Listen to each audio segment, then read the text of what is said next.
ঠিক আছে? সো ধরুন এই চরিত্রটা যেমন বিপদে মানুষের পাশে থাকে, এই চরিত্রটা মানুষকে নিয়ে চলতে ভালোবাসে, ওই চরিত্রটাও ওরও একটা ব্যাক স্টোরি আছে, কিন্তু এর একটা না মানে অন্য একটা জায়গা আছে যে কারণে গল্পটা বারবার সমস্যার মধ্যে পড়তে থাকে আর কি, ঠিক আছে? বলতে পারি ও অ্যান্টাগনিস্ট, রাইট? এবং সব থেকে বড় ব্যাপার, ওর থেকে আমরা সবাই দূরে থাকি, আপনারাও দূরে থাকবেন। কেন বলছি? এটা ফার্স্ট এপিসোডের ফার্স্ট কিছু শর্ট পরেই আপনি বুঝতে পারবেন। এসে প্রথম যখন ও বলবে আমায় তা চাই, তো আমায় তা চাই, আমি বলেছি তো আমার চাই, দেখিস নি আমার চাই বলে এমন কিছু কিছু করবে। ওর থেকে ধরুন সরস্বতী পুজোর কেউ চাঁদা চেয়েছে, হ্যাঁ বলেছে হ্যাঁ নিশ্চয়ই দেবো। কেউ কিছু একটা চেয়েছে, বলেছে নিশ্চয়ই দেবো। বলে যখন ও পুরো কাজটা শেষ করে যায় তখন মানুষগুলো বিপদের মধ্যে পড়ে যায়। বাট ওরা কিন্তু ভীষণ ব্রিলিয়েন্ট অ্যাক্টর অ্যাক্ট্রেস, এবং আমি খুব খুশি।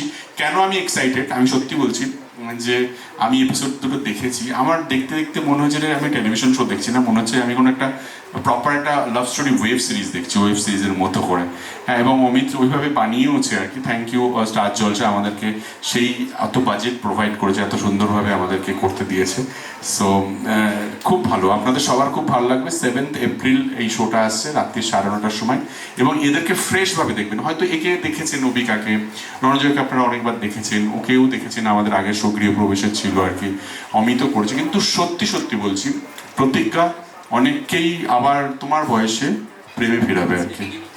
দেখো।